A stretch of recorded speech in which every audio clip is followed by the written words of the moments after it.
Welcome to another topic of strength of materials. In this video, we will be seeing shear center, introduction to shear center, and application of shear center concept to channel section. We will be seeing derivation of and a simple application, simple numerical problem in application of shear center for the channel section. Let us now get into that. Let us see what is exactly shear center. Shear center is a section that can be defined as a point about which the applied force is balanced by a set of shear forces obtained by summing the shear stresses over the section. So as we are talking about channel section, let me take it first. So when the channel section is there or whatever the section is there, shear force is nothing but the force which is applied parallel to the section. So whatever the shape of the section you take, the shear force is also parallel to the is also attain the shape. For example, for channel section, the path of shear flow will be like this. The shear stress force will not be applied, will not be spread immediately on the section, that will flow like a path. The flow path will be like this for the channel section. Okay, that is shear forces I'm talking about. And these shear forces will create an unbalancing moments. Due to those unbalanced moments, when the load is applied, so again one more moment is added, finally it will twist when you apply the load. That what we have seen in unsymmetrical bending. But now the concept of shear center is, a point is there that may be inside the section or outside the section. Inside the section or outside the section, if you could apply load at exactly that point, there will be no twisting. The forces, all the forces will be balanced. There will be only bending of the section, there is no twisting.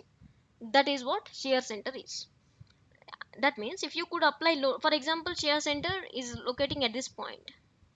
Okay, now if you could apply load at this point, not on this section, then the all forces will be balanced and there will be only bending. There is no twisting in the section as we have seen in unsymmetrical bending concept in previous videos. But how will you apply force here when the shear center is outside the section? So that is simply an imaginary point. If you could apply, then the force will be unbalanced, there will be only bending, we are avoiding twisting, there is no torsion, right? But why should we calculate this shear center? Because that will be very helpful in designing steel structures. While designing steel structures, the most of the sections will be unsymmetrical, like channel section, angle section, all these are um, eye section, unsymmetrical eye section. This will be like we'll be using in design of steel structures. In such cases, if we could locate the shear center, so and on one more thing, you can imagine if the shear center is at the large distance, the twisting will be more. If the shear center is located at near to it, so when already the force is acting near to the shear center, then there will be less twisting. So that will be helpful in finding out the torque, how much torque may be produced due to this application of forces to the unsymmetrical section concepts, right?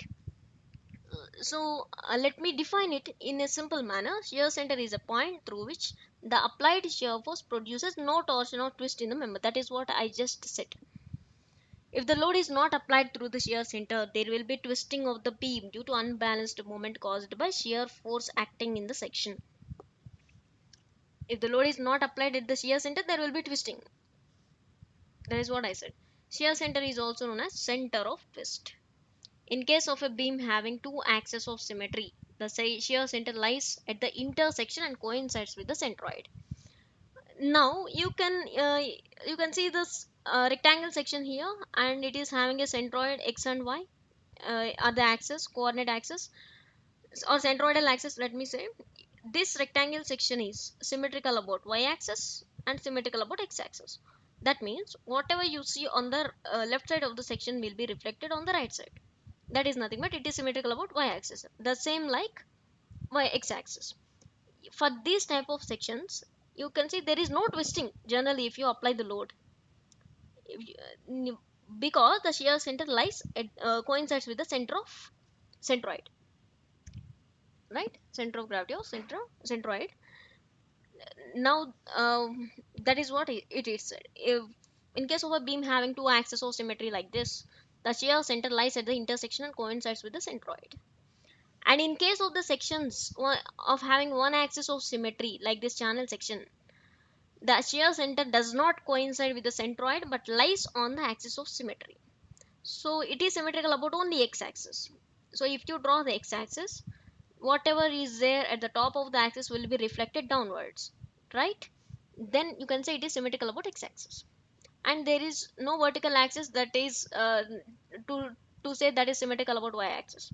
It is not symmetrical about vertical axis, but it is symmetrical about horizontal axis, that is x-axis. Let me say, for that such type of beams, the shear center lies on the axis of symmetry, maybe inside or outside of the section. That is what it said. When the load passes through the shear center, there would be only bending in the section. There is no twisting. If we could apply the load at the shear center, there is no twisting. But that is not actually possible. We have to just locate the shear center in order to know how much torque may be produced in the section. That's it. Okay. You can see the image now. These are three cases. If we could not apply the force at the shear center, the twisting may happen like this. This is the elliptical section. This is a channel section, what we said, and this is the angle section. So if we could not apply the load at the shear center, you can say shear center is located outside the section. If the load is not applied at this shear center, obviously shear torsion may be produced. In order to find out the torsion for design of steel structures, we have to consider shear center, how much distance the shear center is located. So we have to ultimately we need to find out what is the distance where the shear center is located. And for channel section, this is very near to unsymmetrical bending, the images, and we are also talking about the same concept. If you apply the load like this, if you not apply a load at the shear center, that will twist like this. So for this middle channel section, I am showing it here only for the exclusively for channel section. The twist may be occurring like this when you cannot apply the load at the shear center. That is actually not possible. Okay. Shear channel section. Shear stress distribution is horizontal in flange and vertical in width, because always the shear force will follow the path of the section from bottom to top. As I said in previously, the total shear force in the web must be equal to the applied vertical shear force. Hence, the vertical shear force is balanced. Okay, total shear force in the web must be equal to the applied force. This force should be equal to the applied force here. This is the shear center where we are applying the actual shear force. If we could apply shear force here, that should be balanced by the vertical forces here. If they are well balanced, then no issues for the FIP. But if you see, these forces are not balanced. If the applied but shear force in the flanges are unbalanced by their equal and opposite, and hence produce like clockwise couple of magnitude f star h. So here it is producing a clockwise couple f up to center O. If you take a moment, that is producing a clockwise moment. And here also you would if you consider this f star, which is uh, which is reflecting here at the web, that is also producing clockwise. Both are clockwise, there is no balance, so we have to balance them.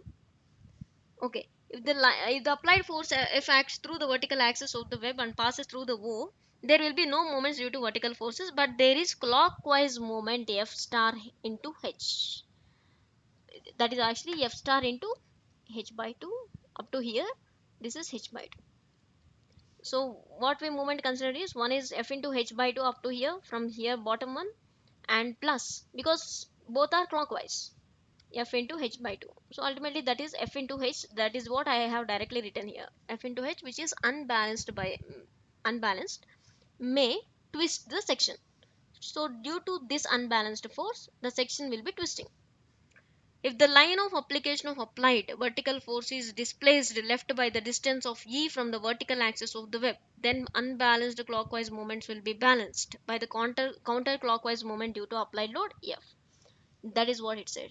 So force, instead of applying force here, if you apply force here at the distance of E, then all forces will be balanced, avoiding twisting in the section. That is simply the concept what we have already discussed. So let us now get into actual derivation part. This is channel section, and if you see the dimensions over there, the channel section, let me take this as the h, that is center to center distance from the flanges. So, and I'm taking F is the applied shear force. This is what F is. F star is shear force produced in flange.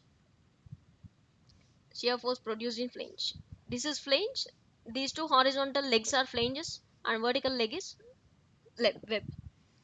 And T1 I'm taking thickness of flange thickness. This flange thickness is T1, and T2 is thickness of web, and Fv is the forces in the web vertical force in the web vertical shear force produced in the web. And small b is the length of the flange, that is actually up to here web length of the, so we have to say not width, length of the flange. Let me repeat, length of the flange, that is okay. Now, so let me take the moments about point O. As we are balancing the forces, let us try moments about point O. So as we are talking about unbalanced moments and all, so let us balance them. Let us balance them theoretically. Moments about point O. So sigma MO is equal to 0. So can you tell me what is that? So it is F star multiplied by H by 2. F star multiplied by H by 2. So bottom flange and top. F star multiplied by H by 2 again. That is also clockwise. So let me take it as positive. F star into H by 2. And this force is there, F into E, that is anti-clockwise. So let me take it as minus F into E is equal to 0. So let me write it as F star into H is equal to F into E. So this will be F star into H. So now eccentricity, that is what we want, that is the location of shear center. E is equal to F star into H by F. And this shear center is unbothered about the whatever the load we are applying on this is only concentrating on the shear center. This is only concentrating on the shape of the section and dimensions of the section. So here the forces are involved, let us eliminate them and let us take them to the only dimensions part.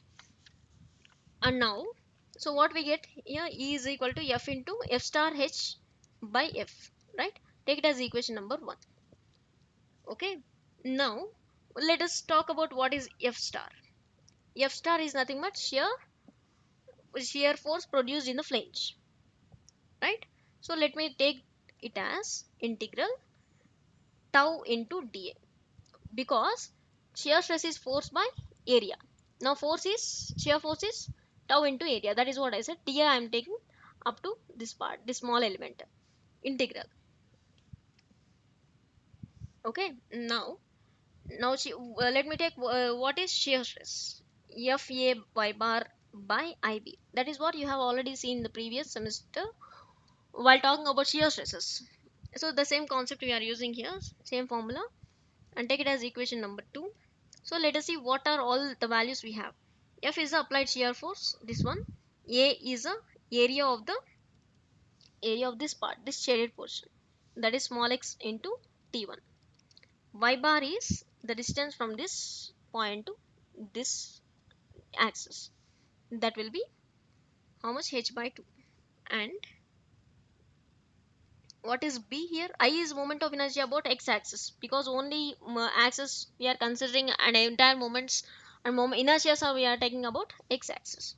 Moment of inertia we are taking about x axis, and H is the distance between the horizontal shear forces. Oh, that is all. And B is the width when the flow is like this. So let me give the diagram like this, in this manner. This is T1 and this is x1. So the width you have to consider it as, so I'm drawing it like this. Then you have to consider width as T1, because you are taking only this point and the flow is like this. So B will be T1.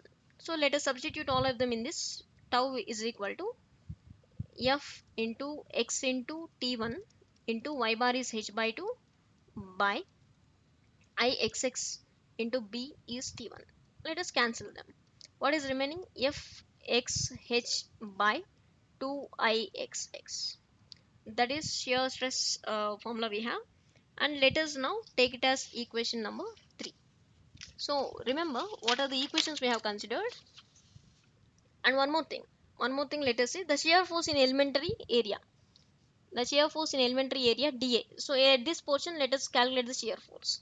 So that will be tau into dA. So that is nothing but tau into dx into T1. So if we want this entire shear force in the total flange, what we have to do? So that F star will be integral of tau dx into T. And what are the limits? As we are talking about the flange, the limits are from 0 to B. So this is from 0 to this is B. So these limits are expanded from 0 to B. That's it. So in the place of tau, I'll substitute the previous equation what we have. This one,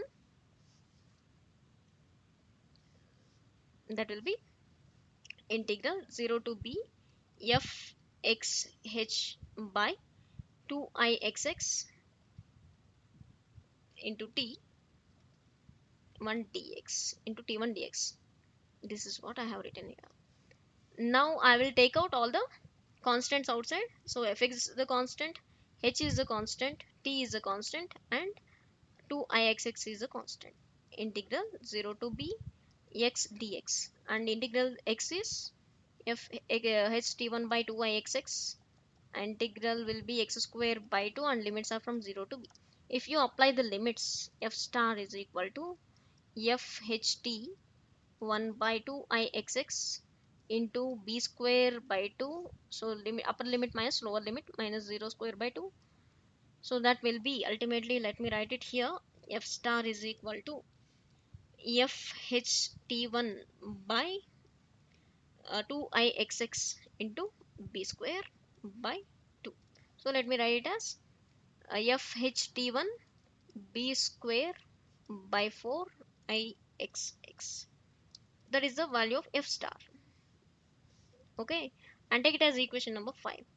Now we have initially the value of eccentricity as f star into h, that is equation 1, by f. In the place of f star, let me substitute this. That will be fht1 b square by 4ixx, that is the value of f star, into as usual h by f. So f will be cancelled. So eccentricity will be, that means the location of shear center will be is equal to fh t, sorry, f is not there, we have just cancelled it, right? So e will be h t1 b square by 4ixx into h. That into h I will square it, h square t1 b square by 4ixx. That is what the location of shear center you have to find out. And this for channel section, I will give it as ixx is equal to 2 times. So let me do the moment of inertia while doing problem. So as of now, if you can see the location of shear center, the formula, so entirely it is about height, this is about thickness, this is about breadth, this is about moment of inertia. There is no force at all. That means it is very clear the shear center is not dependent on force. That is only dependent on shape of the section, sizes of the section. That's it. So let us see a problem based on this. Okay. Determine the position of shear center for channel section of 120 mm by 120 mm and 10 mm thick. They have not given the diagram. Let me draw it now. So this is the channel section they have given to me, and this is not very good. Please adjust. Okay. This is x-axis, and the flow will be like this, as I said initially, shear flow, and sizes are given as this is 120 by 120, 120 by 120 mm, and thickness is uniform, that is 10 mm all over.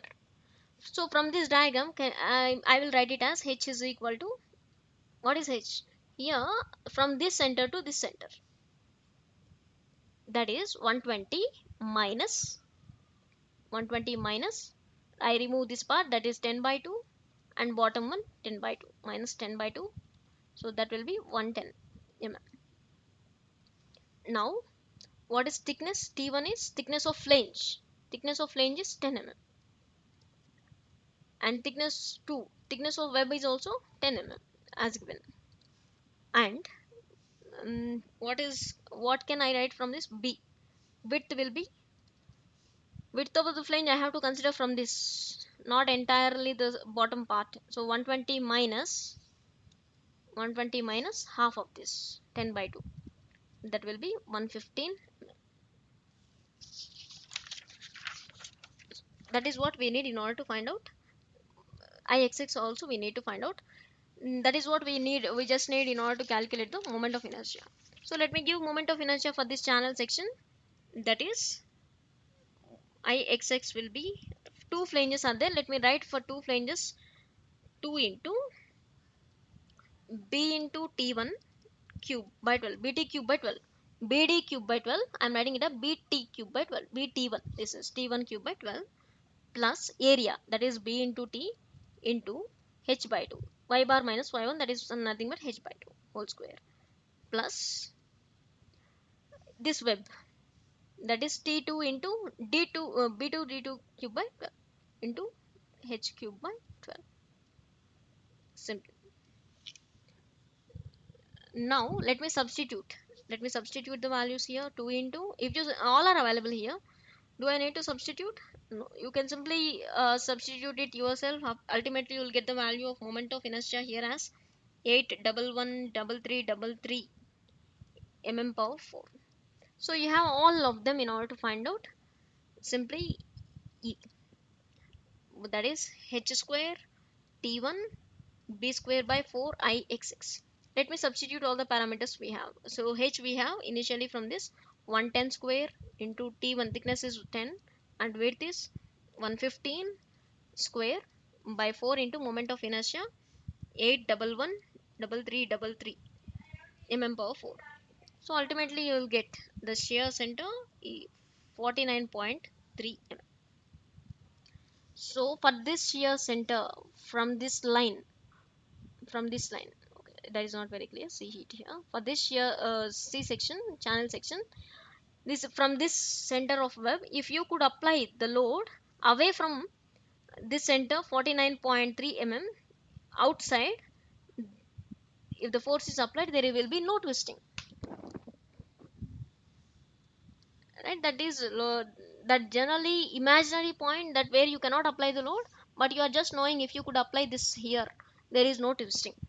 And that is only if the center increases, then you can say it is subjected to maximum torque. If it is very near to this center, then there will be less torque. In order to find out that, only we use the shear center. That will be very useful in steel structures. You will see in next semesters, design of steel structures. There you have to remember the concept of shear center, please. So you have to do this homework. That is also again very easy. If you want, I will draw the diagram. Determine the position of shear center for channel section 400 mm by 200 mm outside and 5 mm thick. So this is 400 mm, this is 200 mm, this is 200 mm, and this is 5 mm thick. So read the question carefully and please do the problem. If you get any doubt, let me know. And here this is my mail ID, Meduri@.